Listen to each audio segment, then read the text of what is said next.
Kenapa sampai kita ketika tampil dengan agama yang sesungguhnya, kita kembali kepada Al-Quran, kita kembali kepada hadis Nabi, itu dianggap keras? Kenapa? Karena umat ini, ya, umat Islam ini sudah sekian lama, dibuat larut di dalam ketidakpastian terhadap persoalan agama ini. Bismillahirrahmanirrahim.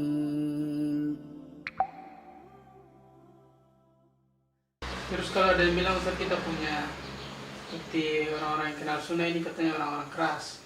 Apalagi misalnya seperti Ustaz, oh ini Ustaz ini keras orangnya, sehingga mereka fobia terhadap sunnah. Sebenarnya agama ini tidak ada yang keras dan tidak ada yang lembek, subhanallah. Yang keras dan yang lembek itu kalau makanan, ya. Agama ini nggak ada yang keras. Begini,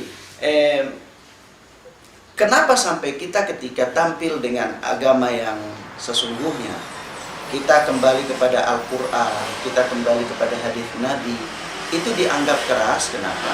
Karena umat ini, ya, umat Islam ini sudah sekian lama,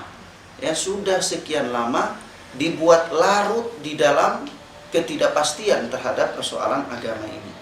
Makanya dari itu di para dai-dai yang berceramah itu kan selalu dititip pesan yang umum-umum saja, ya.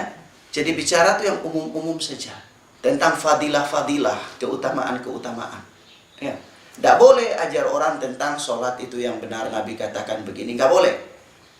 Puasa yang benar tuh nggak boleh, itu nggak boleh. Sudah aja umum-umum saja. Jadi dai ini dari tahun ke tahun, dari saya masih kecil sampai saya sudah tua ini, jenggot sudah sebagian putih, itu saya di masjid cuma dengar orang bicara tentang keutamaan puasa, keutamaan sholat, keutamaan sedekah. Tapi kita nggak tahu sholat kita diterima itu dengan cara bagaimana. Nggak boleh bicara tentang itu, iya kan?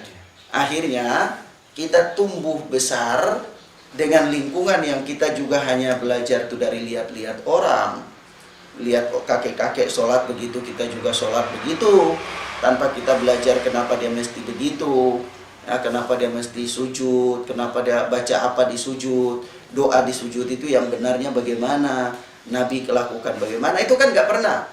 Nah, sehingga begitu ada orang lain dia datang, ya, dan dia ingin ajarkan kita, dia katakan, kan yang Nabi ajarkan sholat itu begini loh, angkat tangan tuh begini loh. Berarti saya sholat selama ini salah ya?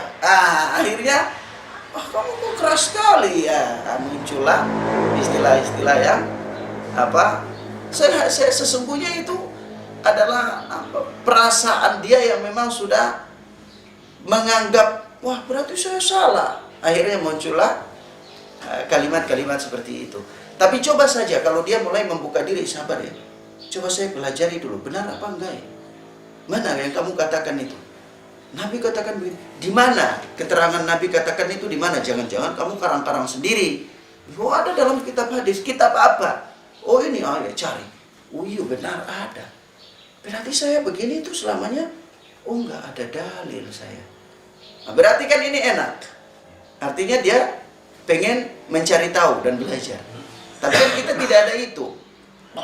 Setelah sekian lama kita hidup dalam kondisi yang demikian adanya, ya, dengan pengetahuan yang hanya sekedar melihat-lihat, lihat orang lakukan begini kita ikut, lihat orang lakukan begitu kita ikut, tanpa kita tahu dengan jelas, ya, dasar dan sumber hukumnya. Nanti begitu ada orang datang kasih tahu kita sumber hukum yang kebetulan, ya, menyelisih apa yang kita lakukan, langsung kita rasa tersindir lebih duluan. Kamu benar sendiri sih, saya sudah puluhan tahun lakukan kayak gini, masa salah? Nah kan gitu. Akhirnya muncul kayak gitu.